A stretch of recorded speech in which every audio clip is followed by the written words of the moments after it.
Good morning. Welcome bright and early to this edition of the Breakfast Club. My name is Toya Singh and today we are looking at something that is of importance and essence to every single one of us. Water, but in particular today we're looking at packaged water. Packaged drinking water. Lots of headlines floating around, the new guidelines that have come in, it is high risk, etc. But what does it mean? Should you consume bottled water? Should you not? We'll try and answer those questions on the program today. I'm Sonal Mehrotra Kapoor. Let's get started. Bottled water blues, packaged water problems prompt FSSAI action. Audits, inspections and more, bottled risk, basic rights as well. Safety standards have been put into the spotlight. But the purity of water, how to tell and which one to drink?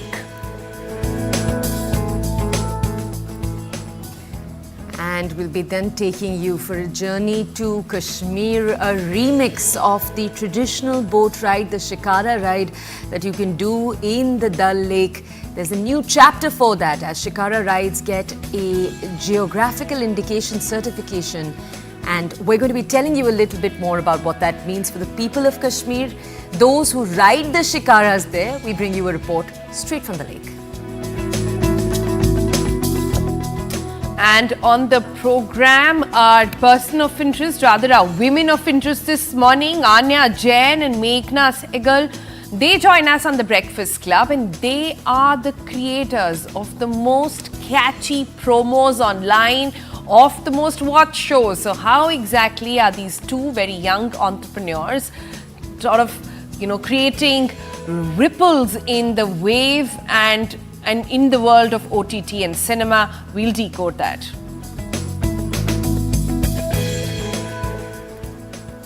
Water, water everywhere, but do we know what's safe to drink? Turns out that even the bottled water that we pay a premium for isn't and sometimes doesn't end up being as pure as the labels say they are. Here's a statistic for you before we go any further. India is the 10th largest consumer of bottled water in the world, with the market projected to grow at nearly 13% annually. Yet, how much do we actually know about what's inside these bottles? The FSSAI has reclassified packaged drinking water as a high-risk food. But what does any of that mean? Well, it is as serious as it sounds. Inspections, audits, stricter controls needed. All of these things protect us from what we thought was already safe to begin with.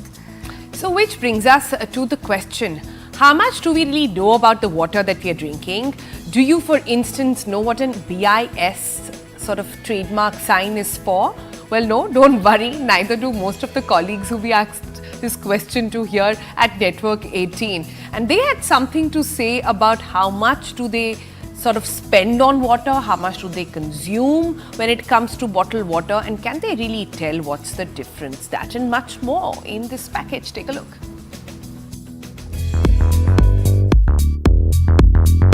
Sometimes, in a week, 2 times, sometimes in a month 2 times. Generally avoid bottled water.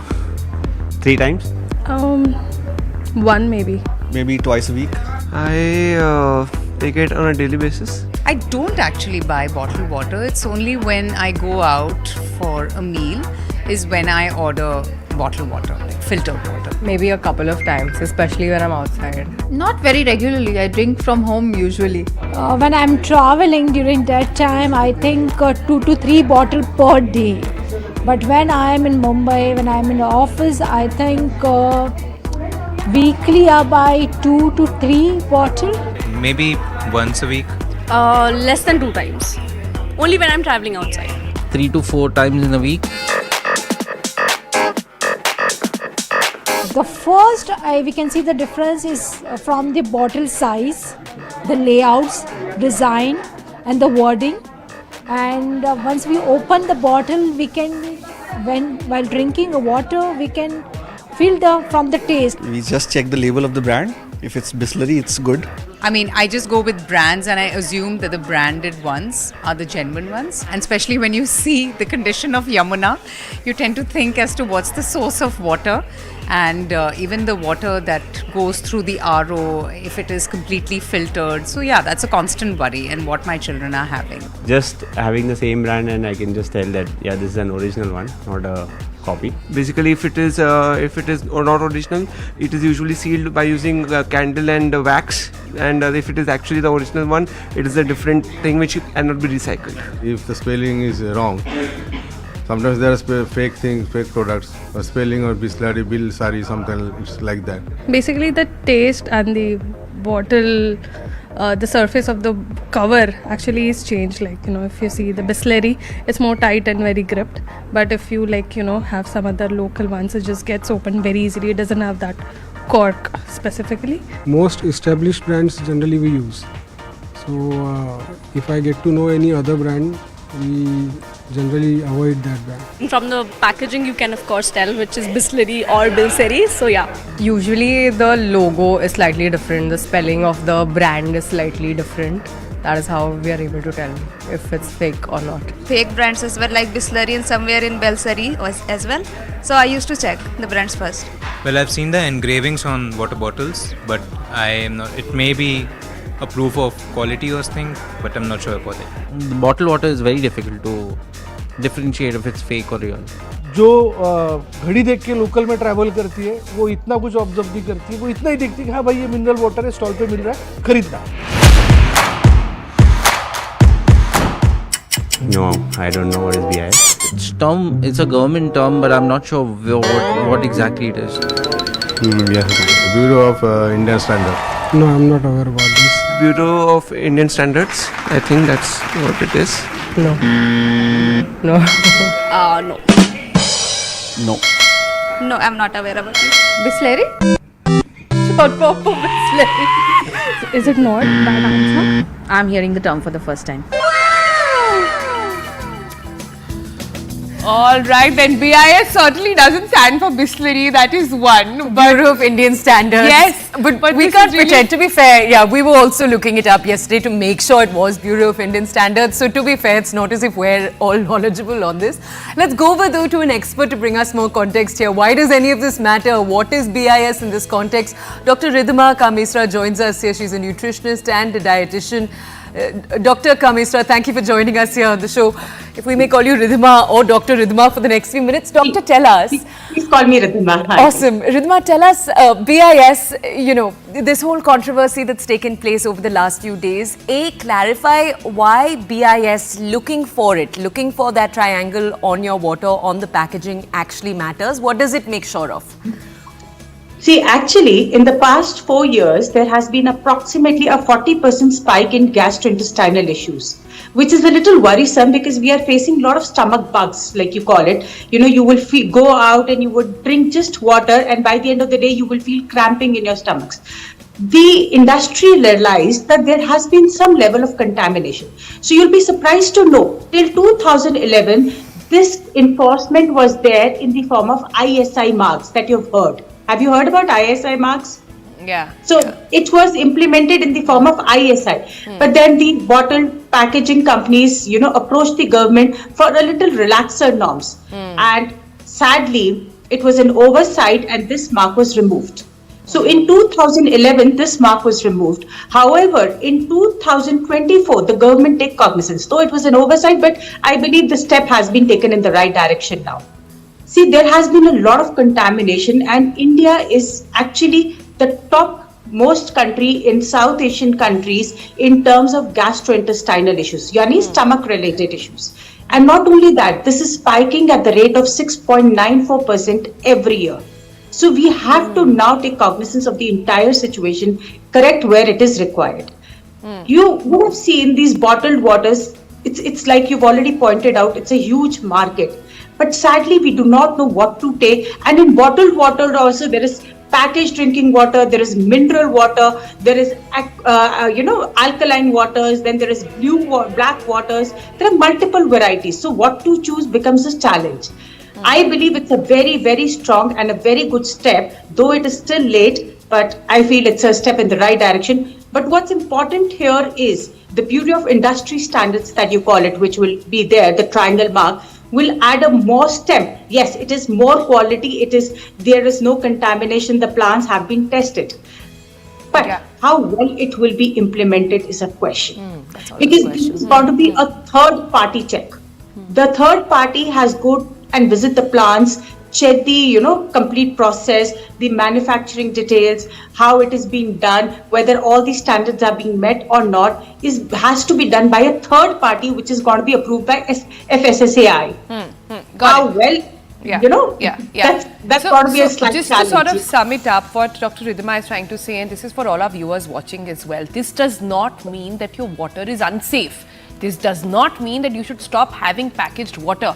What this means is that the government is saying they will make it stricter and more, they will put in more compliances in place so that the companies ensure that they're following the right process. That's what it means. So this is simply to really put it out there. But Dr. Ridhima, go back to the genesis of this problem then. What was the need really that got them thinking? I know there's been a back and forth, as you rightly pointed out, of first an ISI mark, now under FSSAI. So there's been a lot of back and forth, but the reason why BIS is so coveted is because it is so difficult to get this license. It's a very long drawn process. Yes, it's going to be challenging for the companies, but if you talk it from a consumer point of view, don't you think additional security and safety measures being in place always helps? And especially when you talk about food and beverages, ma'am, imagine the coffee that you're having had water which had a lot of colonies in it. Imagine a coffee can lead to a lot of contamination. And if suppose you have had a safe drinking water, you're at least sorted in that area. Because in your body, 60% which is composed of water requires hydration everyday basis, right? And if you're sure of what you're drinking, how well it is. And actually, see, you could use tap waters. In a lot of countries, if you would have gone, they will tell you tap water is safe for drinking. In India, however, the colony count, that means the microorganisms in the water present, are way too high. It is supposed to be about 20 on a certain degree, 22 degrees Celsius, and about 100 on 37 degrees Celsius. But India, we have about tens and thousands of colonies. Imagine drinking a simple tap water and it is actually creating a mess with your entire system. This is where packaged drinking water came into picture, because it undergoes a process, filtration, reverse osmosis, disinfection, to make it safe for you to drink. With government implementing BIS is an additional security, and it is for your own good. I think this should be an applauded effort, though I still believe it's a little late, and if implemented well, it is definitely in the favor of the consumers. Right. Dr. Ridhima, if we could ask you, we're nearing the end of the chat, so we do kind of almost want a primer from you for our audiences. Now that the government has made sure that BIS certification is there for any packaged drinking water, and hopefully they put the necessary standards in place. For anyone listening today, is that the only thing they should be looking for? What else should they look for when they're buying their packaged water, if anything else? And I ask you because the market is a very crowded one, it's a very confusing one. I don't want to go too deep into the debate, but there's now, there's black water, there's different kinds of alkaline water. Do you just sort of say, don't pay heed to that, look at the BIS and that's it? No. See, there are so many situations. BIS is an additional security. So first, when you talk about a bottled water, check for an FSSAI mark, then a BIS mark. So it's a double security check. Then check whether the bottle is opened or sealed. Like a lot of your, people pointed out with your audience, your targeted audience, seal is very important. Then at the same time, the taste of the water. See, if it has a slight taste, all of us know that water is tasteless and odorless, right? That means there is practically no taste to the water. However, if there is a slight taste, that means it is rich in minerals.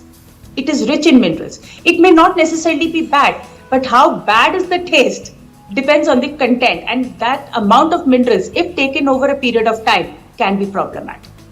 So somebody who's a regular consumer of packaged water and the taste, there is a certain pungent taste to it, could be minerals compiling up in the body over a period of time, which is not good.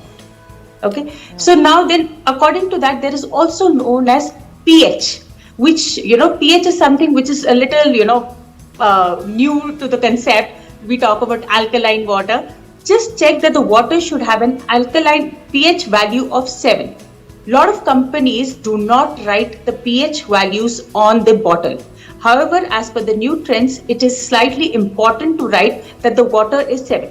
In India, except 4 companies, I would not like to name, it is as per the Government of India studies, except 4 companies, all the waters are of the range of 6 to 6.05 to 6.8 in terms of pH. So if you can imagine, they're slightly acidic in nature, these waters.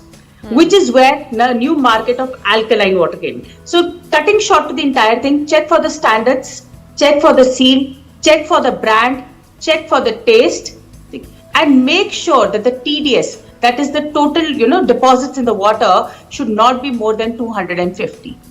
So the government keeps a regular check of this, and in a recent study, I think 2022 or 2023, they conducted the entire study on the packaged drinking bottle. It's a very good research wherein they targeted everything. They tested each and every bottle, and I hope that's where you got to know that Aquafina failed the test.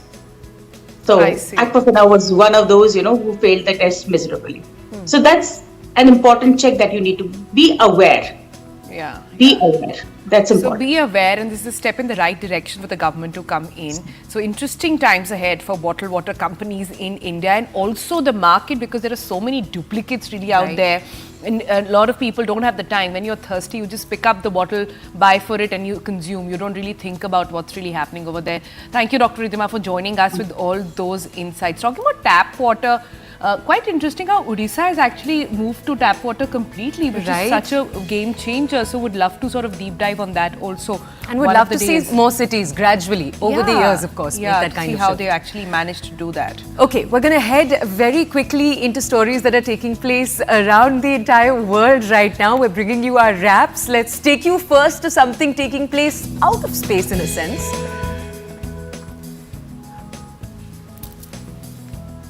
An asteroid lit up the sky in Russia's remote far eastern region of Yakutia early on Wednesday, producing a fireball before likely burning up in the atmosphere. The emergencies minister said that all official bodies had been placed on alert as the asteroid approached, but that no damage had been reported after its descent. And so many Christmas stories for obvious reasons. Washington DC getting into the Christmas spirit on Tuesday with the lighting of a tree all the way from Alaska. The tree itself was from Alaska. US House Speaker Mike Johnson, along with members of the House and the Senate, gathered for this annual lighting of the 2024 US Capitol Christmas tree. The tree will be illuminated nightly from dusk until 11 p.m. through to Jan 1st. We're seeing that there will be next to 100,000 visitors that are expected to experience all of its splendor.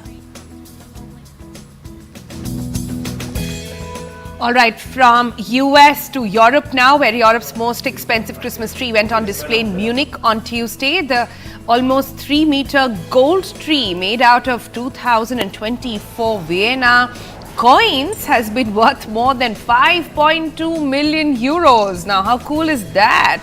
The coins are placed by hand on the special Christmas tree frame, an acrylic pyramid with about 20-ounce gold of Vienna coin playing the role of the tree star topper. The obverse of the coins feature a pipe organ in the Vienna Gold Hall, while the reserve depicts a selection of classical musical instruments. And these visuals of a German family decorating their home with 605 Christmas trees in a new world record. That is intense. The trees fill almost the entire house, including the bathroom, but there are 2 rooms that are off limits, the bedroom and their daughter's room.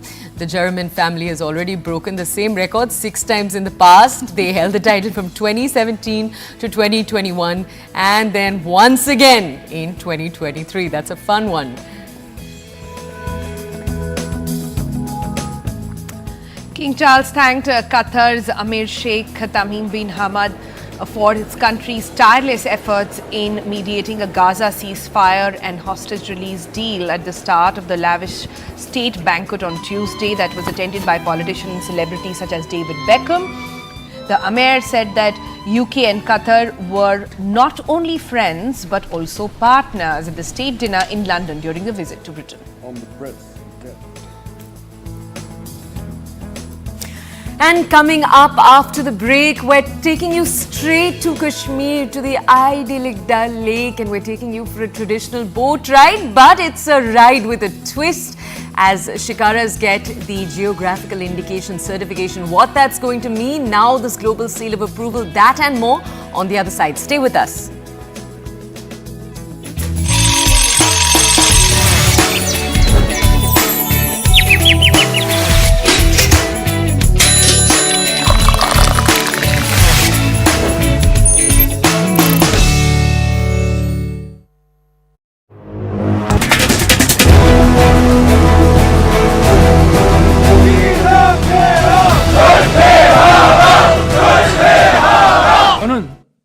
I declare martial law to protect the Free Republic of Korea from the threat of North Korean Communist forces, to eradicate the despicable pro-North Korean anti-state forces that are plundering the freedom and happiness of our people, and to protect the free constitutional order.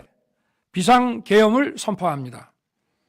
저는 이 비상계엄을 통해 Through this martial law, I will rebuild and protect the Free Republic of Korea, which is falling into the abyss of national ruin.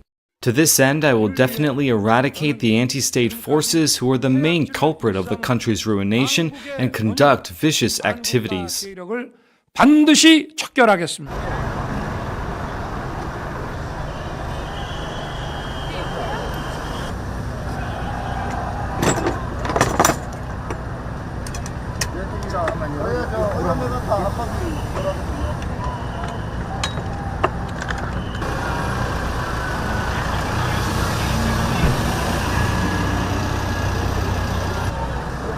지금 과장님 지금 이불 앞에 국회도로가 완전히 점거됐습니다. 정말 심각합니다.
북한 공산 Declare martial law to protect the Free Republic of Korea from the threat of North Korean communist forces, to eradicate the despicable pro-North Korean anti-state forces that are plundering the freedom and happiness of our people, and to protect the free constitutional order.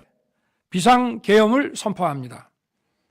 저는 이 비상계엄을 통해 Through this martial law, I will rebuild and protect the Free Republic of Korea, which is falling into the abyss of national ruin. To this end, I will definitely eradicate the anti-state forces who are the main culprit of the country's ruination and conduct vicious activities. 세력을 반드시 척결하겠습니다.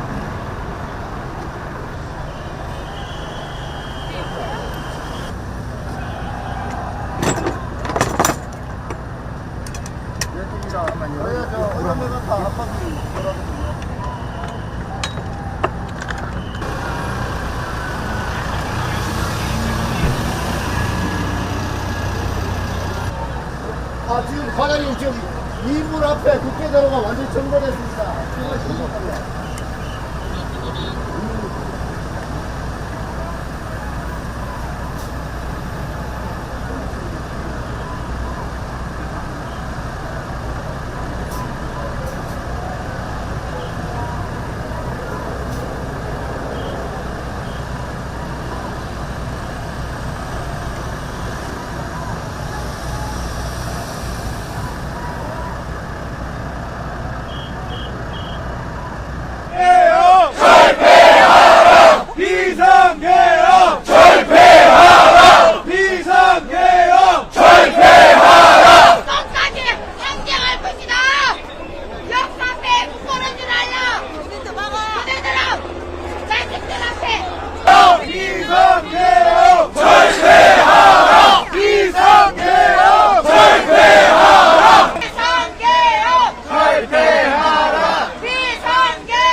Welcome back, and it's time to take a quick check at the pollution meter, and we finally have some good news to share, or can we say relatively good news since it is the Indian context over here.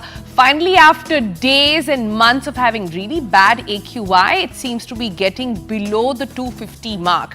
Yesterday, yesterday and even this morning, we saw a glimpse of the blue sky, and let's go to Toya now to find out what exactly the numbers are telling us. So the awesome thing is that everything that Sonal is saying is corroborated by the numbers. So in the last few days, Delhi's actually gone to 300 and stayed there or lower. So we're in the poor category for the first time in more than a month. And again, as we were saying earlier, that's actually good news for Delhiites. Let's just take a look first at the average number you've got coming in right now. All of these numbers are current. 223 is what you've got coming in right now. That's a look at the patterns, and this is the shifting map. So we'll just very quickly take you to more detailed numbers in a second. But before that, let's also bring you a quick temperature check. It's 14.2. So as we speak, Delhi and the NCR region is slowly entering into that winter it's been waiting so much for. But let's take you back to the numbers. And again, we are so happy to show you for the first time in many, many days a chart that doesn't have any purple on it. Well, almost no purple. You have got 211 coming in from Faridabad. But apart from that, remember, this is usually a map that when we're looking at, it is largely purple. It is largely in the very unhealthy range. Today, what you're looking at is a map that is red, that is darker red in some corners. Let's get you more specific numbers though, just for a second. So, checking in right now, Greater Noida Knowledge Park, 139. Let's take you closer. You've got 105. So, where we are, this entire region, it's 105. It's unhealthy for sensitive groups. These are not numbers where it's advised still that you should be stepping out for exercise, which, you know, for you in Delhi, we've been telling you for this entire time, stay inside. We're going to keep saying that right now. But again, you've got some numbers coming in. The US Embassy, 167. This is all better than it was in the last few days. Jawaharlal Nehru Stadium, 163. Again, I just want to pull up for our audiences. If we just go down here, Gurugram 154. So all of these numbers staying in the red range, as you can see. I do want to just take a look for a second. Some of the worst numbers we've still got coming in, as we said a little earlier. So sector 116, this is right where our office is right now, where a lot of the media offices are. You've got 579, and this actually seems to be the highest number that we're looking at on the chart right now. When it comes to lowest numbers, because we are once again trying to give you a little bit of good news, you've got 94 coming in Noida itself, sector 1. You've got 99 coming in Ghaziabad. So we're overall looking at, it seems like, a happier NCR region this morning, and we of course hope that it stays that way, right? Yeah, it's said to be that the wind speed is contributing to it. The fact that sun has been very stark, that's also contributing to it. So let's hope it stays that way. But talking about better features, let's take you all the way to the valley now. In the picturesque valley of Kashmir, there's one experience that's quintessentially Srinagar, which is a serene ride on the iconic Shikara. For decades now, these traditional wooden boats have been gliding across the tranquil waters of Dal Lake, offering breathtaking views of the surrounding landscape. But what makes this experience even more special is the rich cultural heritage and the natural beauty that comes with it. And now the Shikara is all set to receive the prestigious geotag, the Geographical Indication Certification. It's obviously a testament to its unique origins and its distinctive qualities. Booking a Shikara ride is also going to get easier thanks to a new partnership with Uber. Ishan Vani, our colleague on the ground, brings us this report of the magic of the Shikara and how it's getting this new remix. Take a look.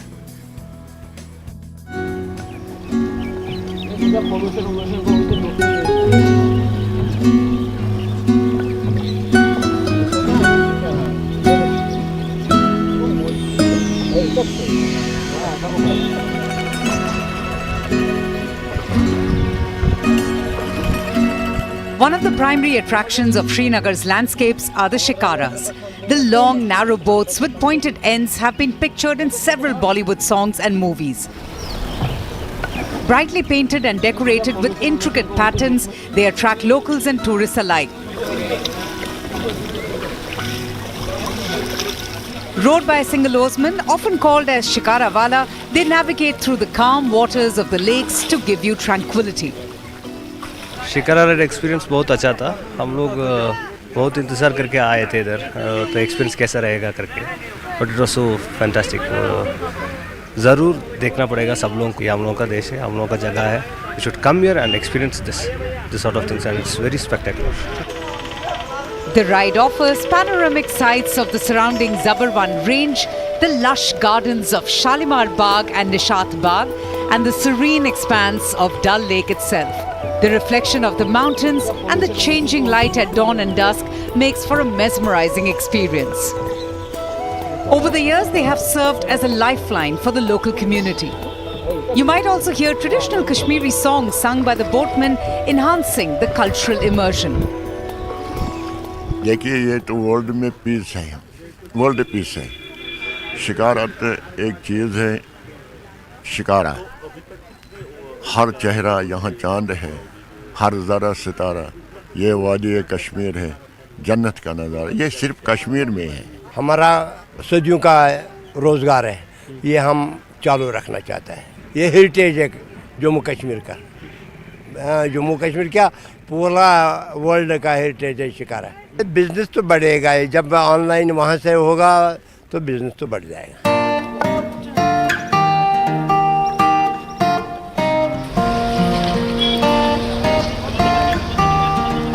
These Shikaras are now all set to get a geographical indication certification, validating its origin and distinctive qualities. Shikaras can also be pre-booked now on ride-sharing apps like Uber, who have partnered with the Shikara owners to give them an additional income and boost tourism. We are really thrilled to bring this to Srinagar. No trip to Srinagar is complete without a Shikara ride. And like you said, Uber is known for car rides. In India, in fact, we provide rides on 2, 3, 4 and even more wheels. And now we have decided to go wheelless when we bring Shikaras to Srinagar. The idea really was to tap into the tourism potential of the state and at the same time do our own small bit in supporting grassroots tourism workers, which are the Shikara owners here.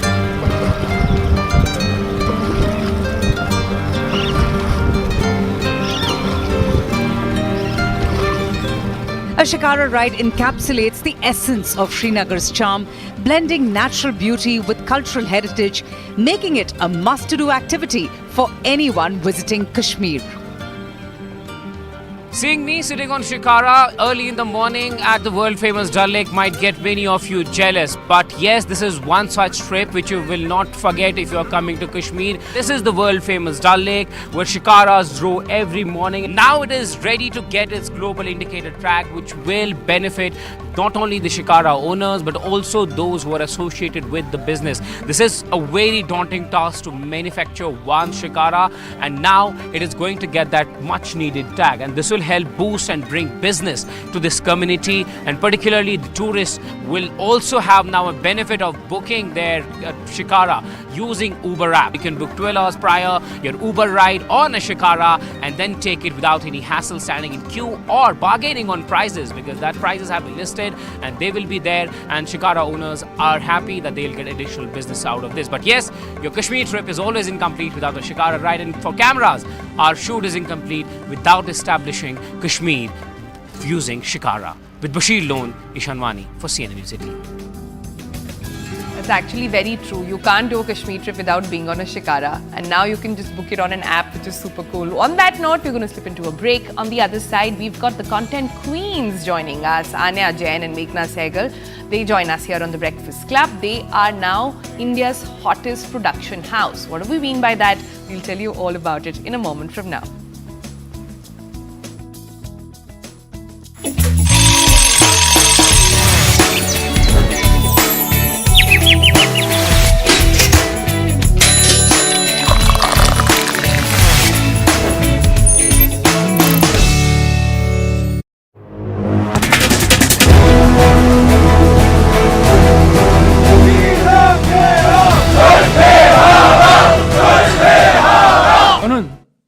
I declare martial law to protect the Free Republic of Korea from the threat of North Korean Communist forces, to eradicate the despicable pro-North Korean anti-state forces that are plundering the freedom and happiness of our people, and to protect the free constitutional order.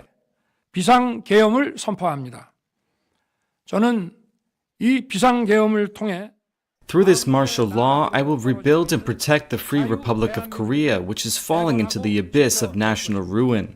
To this end, I will definitely eradicate the anti-state forces who are the main culprit of the country's ruination and conduct vicious activities. 반드시 척결하겠습니다.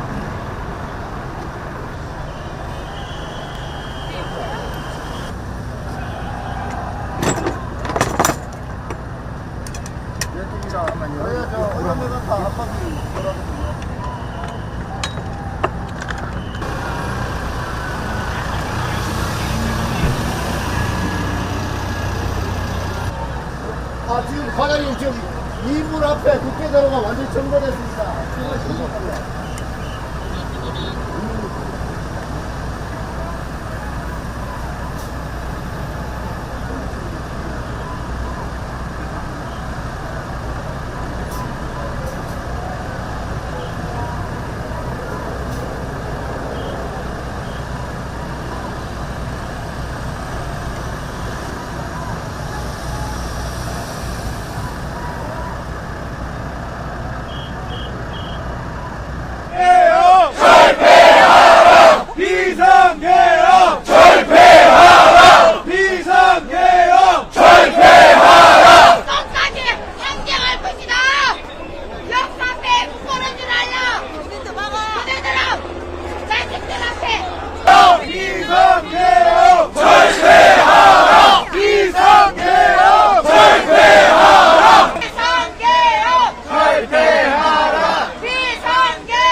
This morning, for our person of interest, we're actually doing something a little different. We're taking you behind the scenes. Meet Anya Jain and Meghna Sehgal, the co-founders of a production house that's been making waves in the industry for its really immediately very, very addictive promos.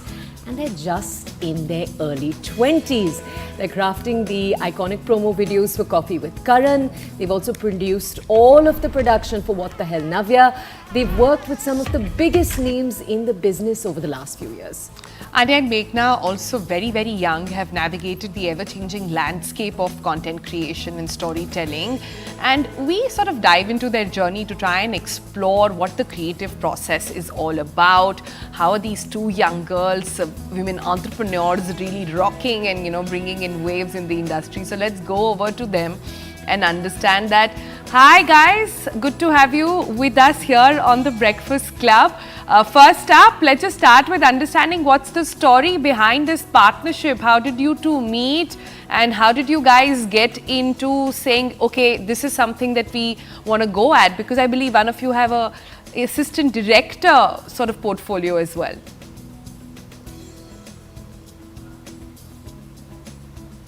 It's actually a very interesting story. The both of us were working in our previous organization together and we barely worked on any projects together. But we happened to do this one freelance project wherein we were coming back from Delhi, post it. And Anna just happened to pop the question and she asked me, she was just like, so Meghna, where do you see yourself in the next, say, 3 years? And I was like, I don't know, like maybe still working in this company, I'll work my way up. Or maybe just start something of my own. And like I hadn't planned anything per se. And then she was like, why don't we just like, take the plunge and just do something together. And she had given in her papers at that time. And as soon as we landed, we spoke a little bit. And I was like, you know what, like, let me just take the plunge. And I put in my papers. I literally copy pasted her resignation. And when we were at the baggage belt, I was like, press send. Yeah. And like Meghna said, on that flight, we figured everything out. Or, whatever we knew of starting a business at the time. We put together a client wish list, we put together an approximate of how much we thought we'd have to invest, all of these things. And we were fortunate enough to tick off quite a few names on that wish list in our first year. So that was great.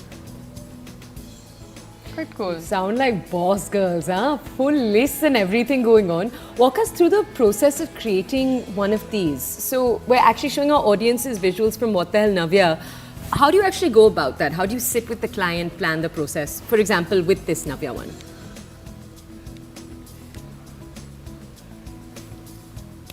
We met with the family, which was of course Navya, Shweta ma'am and Jaya ma'am. We sat with them, we had a meeting with them and we took them through all sorts of production visual aspects of things. So right from the set to the hair and makeup to the styling, to the camera angles, the lighting, in post, how the grading, how the colors would look, all of that. And we took their, viewpoints and everything, and it was actually a very sweet, very comfortable meeting because they wanted the whole setup to look very homely and they were very warm to work with. So that we were very fortunate with. Even the sponsor requirements, I feel like that was also like a whole different ball game for us. Because like she said, this was our first vodcast per se, and there was like a lot of like brand integrations which needed to be taken care of. And I feel like everyone was really warm on that set. Yeah. And then, so the next step that comes from there is actually going on the floors and shooting. So we covered 10 episodes in I think 8 days. And so we did 2 episodes per day on certain days. And during shoot, we started off with hair and makeup for them, styling, of course, made sure they were comfortable. The audio team along with us, we ran through the script with them and everything. And then once we actually started shooting, they sort of ran with it on their own and they had a lot of authentic, natural conversation. And throughout, we, of course, make sure that the camera angles, everything, all of that works, the lighting's in check, which happens every day of shoot. And once we actually shoot the entire episode, we transfer all the data, we take minutes of what we feel would work in post. So we did that for the shoot, the entire duration of the shoot. And then we closely worked on post-production with the post-production team. And after that, we also handled PR content for them. Wow, so it's an end-to-end production of the entire thing, which has been done by two girls who just decided to take a flight and flight into entrepreneurship, as they say. But let's talk about short form content, which is precisely your forte, so to say, which established you guys as well, that for a little bit. And there is a lot of chatter about how addictive it is, how it is bad for attention spans as well. Is that a bad take at all? I do personally think that that's a bad take, because I feel like we need to sort of move with the times, you know what I mean? Like after COVID, in today's day and age, all sorts of content is accessible. Micro dramas are picking up to such a large extent. And I mean, just speaking from a perspective of coming from behind the camera, it is a big challenge to make these products, because whether it's a 30-second montage or it's a trailer for a show like Coffee with Karan, it's the same level of creativity that goes into it. And especially because we're trying to retain the audiences in a time frame of 30 seconds. And I think I mentioned this to someone a while ago, that even when we were in school, or even when you're talking to a journalist, they always mention that it's harder to cut down an article rather than, writing everything that you feel. So while a feature film is obviously, I'd say it's a luxury in a certain sense, because it's great to work on something like that and take your time with it. But with digital now and with the short attention spans, I feel like it's even harder to create shorter content and create sticky content in that sense. And I feel like for people's attention spans, I mean, while attention spans are decreasing, I feel like digital content now has become so informative, and it's become a great method for people to be more aware of what's happening in the world. And also just like, it's making content more inclusive in a way, And because now people are, looking at more regional content, they're looking at more global content, etc. So even our perspectives are broadening, and I feel like that's a great thing. You mentioned sticky, addictive content. Everyone today has an Instagram or they have a Facebook, and so this is going to be relevant for everyone. What's your advice on how to create sticky, addictive content that people want to click on? I just think make it your own. I don't know how else to put it, or how else to communicate it. But I feel like even for the content we put out, you'll always see that one extra layer that we add. I don't know how we do it, but we kind of reach that middle ground all the time. But the brief is the same for everyone, but we kind of make it our own in terms of a narrative around it. We don't like to just do ad hoc content, or just take content and slap it together and put it out there. There's always that one punch factor that we try to put in. And we also do a lot of research. We see a lot of content other production houses are putting out there, and we always try, and even when we look at a piece, we always talk about how we could have made it different. And I feel like that's a learning process. And we've learned a lot. If you see our first content that went out versus our last, we've seen a growth. I feel like we've always picked and added from a lot of content pieces we see around us. Yeah, I'd say you shouldn't think about the last step when you're thinking about the first step.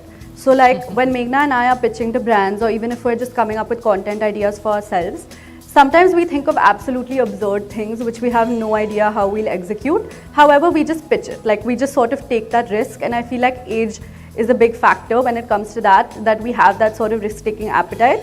So we just sort of go with it, in the sense that even if it's the most absurd thing that we have no idea how we'll pull off, we pitch it, and if it happens to go through, if it happens to go through, then we sort of just figure it out. But I'd say it's a little bit about taking it one step at a time, and definitely don't think about the last step when you're ideating for the first step. So when you're thinking about the first step, go guns blazing with it in terms of the content you want to do. Think large scale, think big, and I think the next steps just fall into place.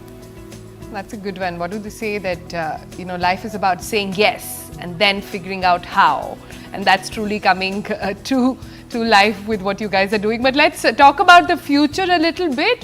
Where do you see Run Frenzy actually go from here? Are we looking at big ticket movies, production, OTT? Is that the way? So honestly, we are constantly trying to do many things at once, which is not good. I keep telling Meghna that we need to dedicate one whole day to each thing that we want to do. However, in the coming year, and I'd say in the next 5 years, of course, long format is something that will take a longer trajectory of time, so probably in the next 5 years. However, sooner, we are looking into launching a digital magazine on our website. So that will be something that's quite exciting, and we're getting a lot of collaborators and a lot of talent from the industry to write on it. This is something that we're very passionate about, and it's a passion project of sorts, because what we felt was that we were so young when we came into this industry, and it's so glamorous from the outside and there's so much attraction towards it, but people don't really know how much hard work and how much vigor it takes to actually be in it. So we're getting all these different talents to write for it, and in the coming year we're also looking into a lot of tech integration within our processes. So yeah, hopefully you should see that soon. What do you mean when you say that tech integration? What are we looking at? Are we looking at AI, for example? Are you already incorporating that into your work in some way? AI, of course, I mean, like this year it's been used heavily, even for things like image generation, concept development, etc. But what we find is that when we are able to sit with our team and brainstorm on something, a lot of the times we use AI as like a starting point to sort of give us the seed idea, but then we're able to develop it with our own nuances only once we sit in person and sort of flesh it out. So yeah, I'd say that is a big thing, and also it is to a large extent cutting down a lot of shoot costs, because through these technological advancements you're able to shoot a lot of things and create a lot of imagery, video content, etc. without actually going into the whole process of pre-production, shoot, post-production, etc. So in the coming year we are looking into integrating a bit of that within our process. This year we've mainly used AI, but I think in the coming year we will be looking more into the other forms of technological advancements. For me, I feel like I use a lot of Mid-Journey for inspiration. Like I just like type in keywords and just see what we could do. Essentially with like photo shoots especially, I feel like, you know, just because we have a brief and to make it different, like just slap in keywords and you get so many ideas. And I feel most of our photo shoots like have been different because of just AI tools. Yeah, like recently we did this shoot which had 2 elephants in frame. Like we built actual big elephants, and the thing is we weren't able to find any sorts of references for those, and to explain a client what we have in mind, AI is super helpful, like Meghna said, because we're able to sort of prompt it to give us a reference of that imagery, so then they trust us with that idea even more. So I think that way it's helped us a lot. I think that's quite cool to actually be using Mid-Journey not to create content, but actually turn it into a Pinterest of sorts, to make your mood boards, to sort of figure out which way this is going, is quite a good tip for everybody else watching as well. Thank you both for joining us with this. What a morning. And I love how snappy they are about the whole process, how quickly they've built it into such a big company, and to be working with Navya Navelis, Karan Johars of the world, this is quite something. I'm also seeing a lot of younger people be very tech positivist. When it comes to something like AI, you'll often hear us having these conversations of kya AI dangerous hai, and these younger kids are already going ahead, they're using it, they're incorporating it, and they're taking giant strides. So it's really, really also cool the to see. generation that was just born into internet. I think we are the last of the generation which knew a world without internet. So I think remember that's what was just good about it also, just saying. So that's also a big thing to remember as we go forward. Yeah.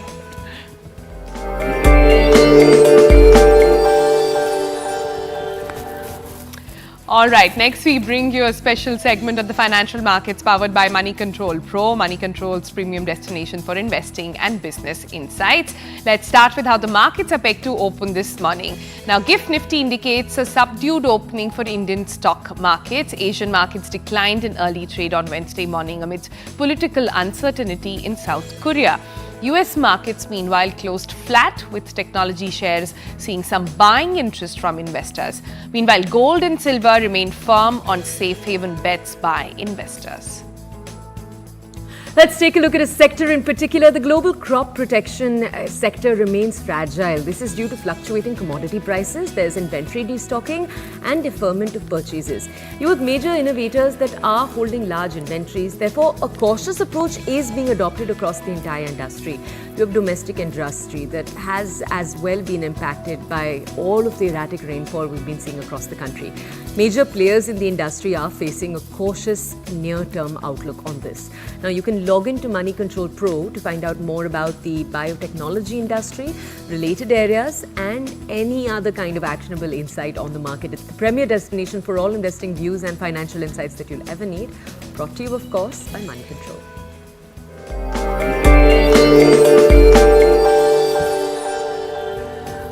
All right, with that, we are drawing this episode to a close. We discussed water, tech, we discussed AQI, we also discussed a lot of young women entrepreneurs and ideas that are generating. That was quite an action-packed one, yeah? Right, and let us know what you think. When we're giving you advice for how to go out and buy bottles, tell us if you actually take that advice, where you're applying it in your life, and tell us a little bit about what you're learning. We want to bring you more of the stuff you love. Give us feedback online. We're putting all those details out in the supers right below. You can send us all your feedback over there, write to us, story ideas that you want us to cover. We would love to sort of deep dive into all of that. Right, and we're often doing the reports and stories you suggest. You message us, tell us we're doing something interesting this weekend. We can come find you. For now, though, that's all that we have for you here on the show. Thanks for watching. Bye-bye. Goodbye.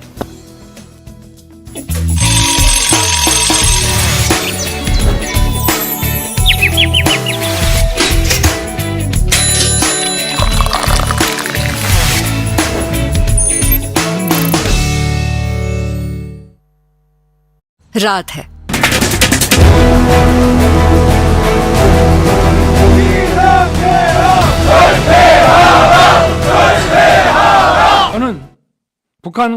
I declare martial law to protect the Free Republic of Korea from the threat of North Korean communist forces, to eradicate the despicable pro-North Korean anti-state forces that are plundering the freedom and happiness of our people, and to protect the free constitutional order. 비상계엄을 선포합니다. 저는 이 비상계엄을 통해 Through this martial law, I will rebuild and protect the Free Republic of Korea, which is falling into the abyss of national ruin. To this end, I will definitely eradicate the anti-state forces who are the main culprit of the country's ruination and conduct vicious activities. 반드시 척결하겠습니다.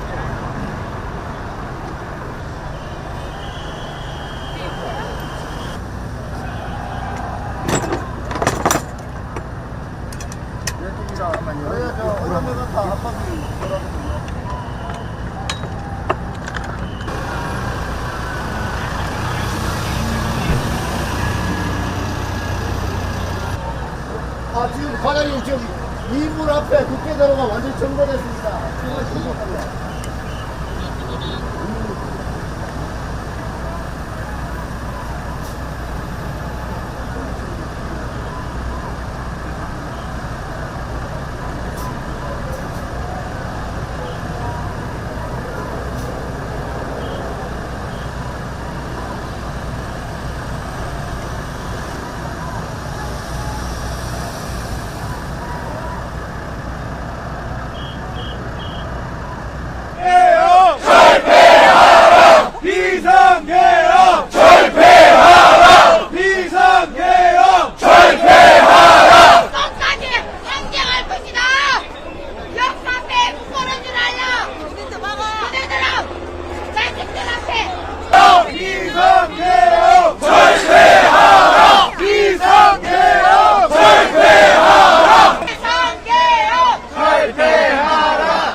morning, viewers. Hello and welcome to the Morning News Show, where we bring you the latest headlines and insightful stories to kickstart your day. I'm Koina Sharma and you are watching CNN News 18. First up, on top of this bulletin, we're tracking some updates from Sambal, where amid the simmering unrest in Uttar Pradesh's Sambal, where violence has already claimed 4 lives, all eyes are now on Congress MP Rahul Gandhi's visit today. Now, the visit is expected to see Gandhi accompanied by Congress stalwarts like Imran Masood, Imran Pratapgarhi and Tanuj Punia, with speculations swirling around Priyanka Gandhi Vadra to be joining the delegation too. Now, however, the Uttar Pradesh administration has urged Gandhi to reconsider his visit due to strict entry restrictions in place. Now, the Sambal district magistrate has also warned that while the situation is stabilizing in the area, tensions are still high and the presence of outsiders could further escalate the unrest. Now, adding a chilling twist to the entire situation, authorities have uncovered a bullet cartridge made in Pakistan and the United States of America at the site of the violence, sparking fears of deeper, more dangerous implications in the region. Now, with Sambal on the edge, it remains to be seen whether Gandhi's visit will go ahead as planned or not.